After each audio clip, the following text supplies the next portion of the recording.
Service in Binghamton has issued a severe thunderstorm warning for Pike County in northeast Pennsylvania, southern Wayne County in northeast Pennsylvania until 6 p.m.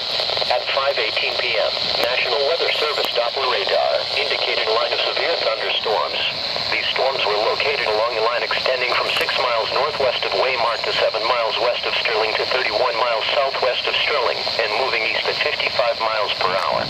Severe thunderstorms will be near Waymark by 5:24 p.m., Treslerville, Sterling, and Lake Ariel by 5:26 p.m., Compton by 5:28 p.m., Bethany, Arlington, and Ledgerdale by 5:30 p.m., Honesdale, Angels, and Greentown by 5:32 p.m., Holly by 5:38 p.m. If you can do so safely, please report hail or damaging winds to the National Weather Service by calling toll-free at 1-888-603-1402 or by email at bgm.stormreport@noaa.gov. If you are in the path of this storm, seek shelter indoors and stay away from windows.